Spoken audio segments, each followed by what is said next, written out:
경기도 수원에 사는 62세 정경숙 씨의 이야기입니다. 명절 새벽 5시 부엌 불을 켰습니다. 며느리 지혜에게 전화했을 때 어머니, 애들 데리고 길 막히는데 가느라 빨리 도착을 못할 것 같아요. 점심때 맞춰서 갈게요. 혼자 전을 부치고 나물을 무치며 차례상을 준비했습니다.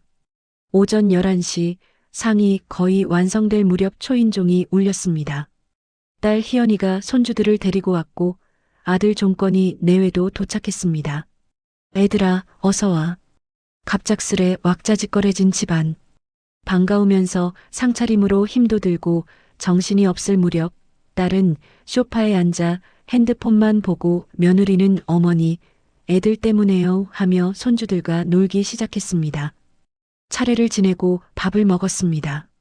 모두들 웃고 떠들었지만 저는 부엌과 식탁을 수도 없이 오갔습니다. 식사가 끝나자 치우기도 전에 딸이 엄마 먼저 갈게. 시댁 가서 음식 준비 도와야 해서. 아유 친정이 편한데 하며 싹 가버렸습니다. 남은 건 산더미 같은 설거지뿐이었습니다. 남편이 조용히 다가와 설거지를 도왔습니다.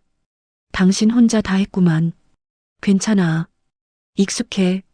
하지만 가슴 한편이 먹먹했습니다. 며칠 후 아들네 가족과 외식을 했습니다. 손주들이 어리니 정신없이 식사를 했습니다. 식사가 끝나고 계산대 앞에 섰을 때 아들은 지갑을 꺼낼 생각도 하지 않았습니다. 어머니 잘 먹었어요. 며느리가 웃으며 인사했습니다. 당연히 제가 내야 한다는 표정이었습니다. 그래. 부모가 내는 게 맞지. 스스로 납득시키며 카드를 내밀었습니다. 며칠 후 희연이가 집에 들렀습니다. 냉장고를 열어 쓱 둘러보더니 마음에 드는 반찬들을 꺼내서 챙겼습니다. 그러더니 또 화장대로 가 둘러보며 엄마 이거 새로 샀네? 뭐야? 되게 좋다. 내가 써도 되지? 비싸다고 몇 달을 망설이다 산 화장품이었습니다. 그래. 가져가. 웃으며 말했지만 속은 텅 비는 것 같았습니다. 그날 밤 남편이 물었습니다. 왜 희연이한테 무조건 다 퍼줘? 당신도 그거 비싸다고 벼르다가 산 거라며? 괜찮아. 딸인데 뭐. 대답했지만 목소리가 떨렸습니다. 일주일 후면 제 생일이었습니다. 아들에게 전화를 걸었습니다. 종건아, 엄마 생일에 밥 먹자. 남편이 말했습니다.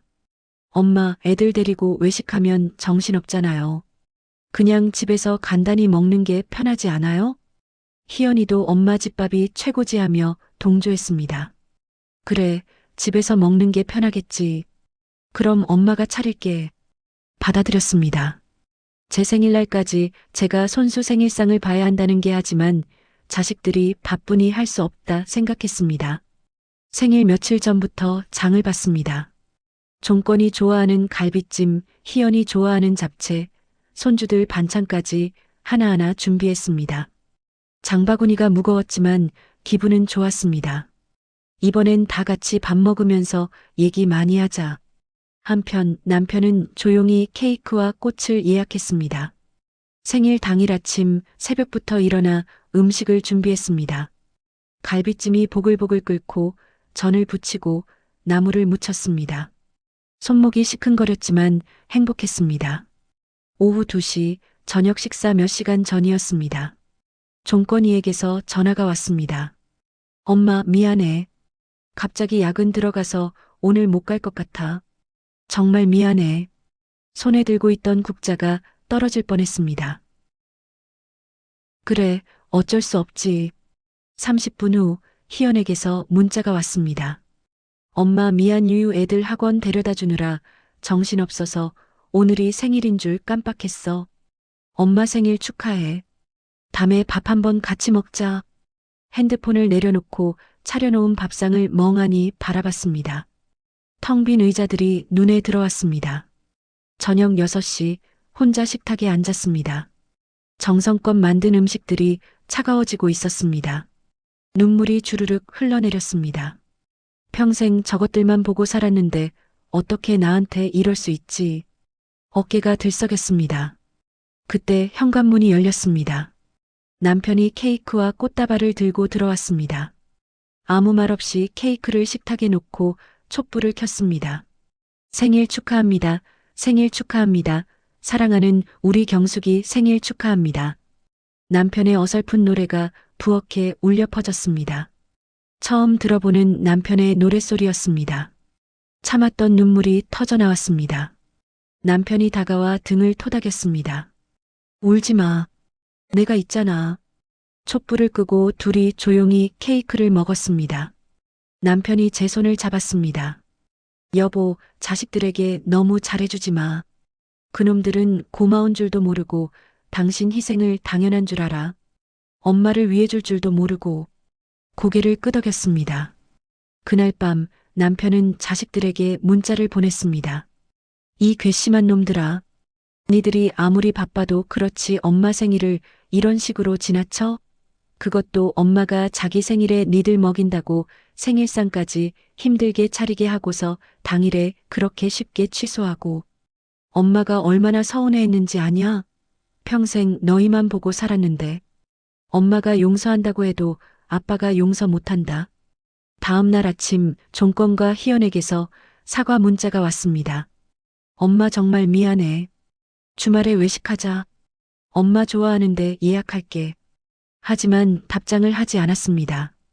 가족 단톡방이 시끄러워졌습니다. 종건 엄마 토요일에 어때? 희연 난 일요일이 나은데. 종건 식당 어디로 예약할까? 희연 엄마 한정식 좋아하시잖아. 그때 남편이 타이핑했습니다. 엄마랑 아빠 여행 가니까 니들끼리 먹어라. 네. 갑자기 여행요? 아빠 어디 가세요? 남편은 답장 없이 핸드폰을 내려놓았습니다. 저를 보며 미소를 지었습니다. 여행 가고 싶었지? 응. 처음으로 속 시원하게 대답했습니다. 짐을 싸며 생각했습니다. 이제 나도 내 인생을 살아야겠다. 남편이 여권을 챙기며 중얼거렸습니다. 당신이 좋아하는 바다 보러 가자. 공항으로 가는 차 안, 창밖을 보며 생각에 잠겼습니다. 평생 자식들을 귀하게 키우고 싸고 돌며 살았습니다. 자식들이 전부라고 생각했습니다. 그런데 정작 저 자신은 못 돌본 것 같습니다. 하다못해 남편도 뒷전으로 하고 자식들을 우선으로 살아왔었지만 그래서일까요? 더 크게 느껴지는 이 서운함은 지지고 볶고 싸우며 미워하던 남편이 늙고 보니 사실은 제 편이더라고요. 제가 그렇게 애지중지하던 제 자식들보다도 남편이 제 편이었습니다. 남편이 제 손을 꼭 잡았습니다. 여보, 고생만 시켜서 미안해. 눈물이 또 났지만 이번엔 행복한 눈물이었습니다. 나도 미안해. 애들만 챙기느라 당신한테 잘해주지 못한 것 같아. 이제 우리 둘이 재밌게 잘 살자. 응. 비행기 창밖으로 건물들이 성냥갑처럼 작아질 무렵 핸드폰에 문자가 울렸습니다. 희연이었습니다. 엄마 언제 와? 반찬 떨어졌는데. 핸드폰을 가방에 넣으며 중얼거렸습니다. 이제 신경 쓰지 말자. 내가 나를 소중히 아껴줘야지. 남편이 제 손을 잡아주었습니다. 편안했습니다. 자식이 아니라 남편과 함께하는 새로운 인생이 시작되는 순간이었습니다. 경숙 씨는 이제 자식들보다 남편과의 시간을 선택했습니다. 여러분이라면 어떤 선택을 하시겠어요? 평생 자식을 위해 살아온 부모님들, 이제는 부부끼리의 행복도 중요하다고 생각하시나요? 경숙 씨의 용기 있는 새 출발을 응원해 주시고 여러분의 이야기도 댓글로 나눠주세요. 항온의 사랑 아픈 대신 짜릿한 복수 황로베사